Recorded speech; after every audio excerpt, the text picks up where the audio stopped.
Hi everyone, my name's Liam. Welcome to my presentation on Steve Albini. So, who's Steve Albini? He is an American musician, record producer, and audio engineer.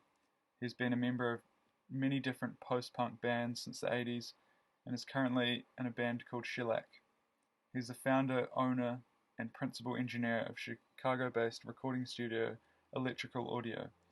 He's worked on an estimated 2,000 records and has worked with many artists such as Pixies, The Breeders, Robert Plant, Jimmy Page, and most famously or controversially, he produced Nirvana's third studio album, In Utero.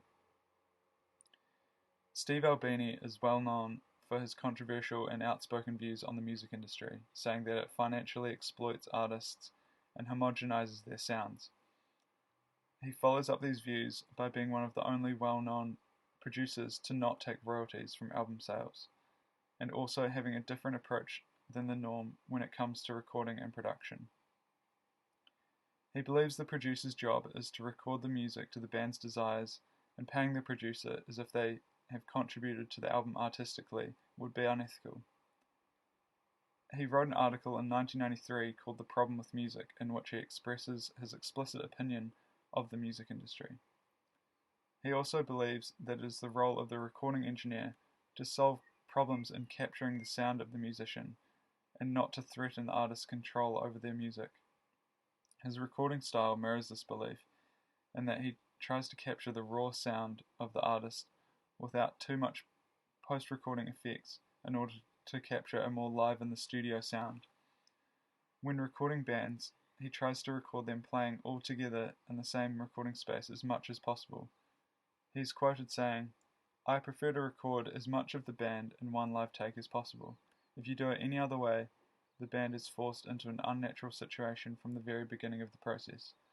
They play together in the rehearsal room and on stage, so it seems normal to me that they also play together when they come into the studio."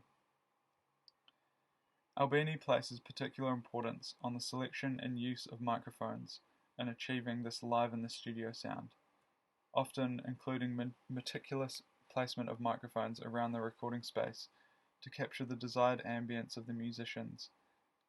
He uses a wide array of different microphones depending on the style of music he is recording. Here is a list of microphones and preamps that he likes to use for recording acoustic guitar. He typically uses a ribbon microphone in order to thicken the sound of the acoustic guitar. The placement of the microphone depends on whether or not the guitar player is also singing. If the guitar player is singing, he places the microphone closer to minimize vocal spillage. But if the guitar player isn't singing, he places the microphone about half a meter to a meter away. Depending on the sound of the guitar, he doesn't point the microphone straight at the sound hole. To capture more of the strumming sound, he will place the microphone a bit higher, looking down on the guitar. If the guitar is quite thin sounding, he will place the microphone directly in front of the sound hole. For electric guitars, he uses two different microphones on each cabinet, a dark mic and a bright mic. For example, a ribbon and a condenser mic, or two condensers with different characteristics. From there, he can balance the output of the two mics so that the sound being recorded sounds the same as it does in the playing room. He points the mics straight at the speaker cone about 20 to 25 centimeters away from the speaker. For clean guitar, it is possible to use a vocal mic for recording, but for distortion, he uses condensers, and depending on what the musicians want, he will use different mics for a brighter or heavier sound. For recording bass, he says the idea is similar to that of electric guitars, using a darker and brighter sounding microphone on the cabinet, and balancing the low frequency and high frequency microphones to give a more accurate representation of what the bass sounds like live. He says he will also run the low frequency mic through a soft compressor at a ratio of 3 to 1 or 4 to 1, and have it working no more than 3 to 4 dB. When recording drums, Albini has a few different styles. Sometimes he just mics the kick drum and uses an overhead mic, but most of the time he'll mic up all the drums and place other ambient mics around the room, as well as a stereo mic in front of the kit for the cymbals. The placement of the microphones depends on how the drummer plays the drums. For a quieter drummer, There is more attack and less sustain, so he'll point the mics directly at the contact point of the drums, whereas for louder drummers, he'll back the mics off a bit. For the ambient mics, he'll place the mics low to the ground in order to minimize early sound reflections. He says he also occasionally runs a soft compressor on the kick drum in the same way he does for the bass guitar, at a low ratio of about 3 to 4 dB. He also says the snare can often overwhelm the microphones, so he uses a fast-acting peak limiter on the snare mic to keep the snare from doing that. He also delays the ambient microphones very slightly to stop the phasing from the two sets of microphones on the drums. For vocal recording, Albini says the most important part is to make sure that the singer is comfortable. He will either use a vocal mic or a ribbon microphone depending on the singer's style and what they want from the recording. He says vocals are usually the only part of the recording he will almost always use compression on, usually working on about 4 to 6 dB, otherwise the dynamic range is too wide.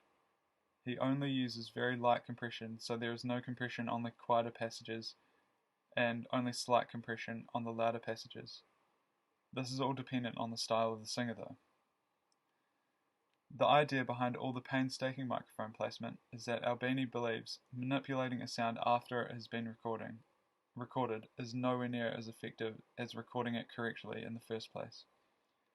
One of the many reasons he prefers analog to digital recording is that he thinks almost all digital recording software is designed for manipulating sound rather than for actually recording it. He believes working with analog gear is much faster and makes problem solving a lot easier, as with analog you just plug everything in and it's done, rather than having to rely on a computer to follow instructions and not crash halfway through a recording session. The main reason he prefers analog to digital is purely for the sonic quality of recording to tape. He thinks high-resolution digital formats are okay, but for critical listening and for music that means a lot to him, a well-made vinyl record still sounds infinitely better than any other format.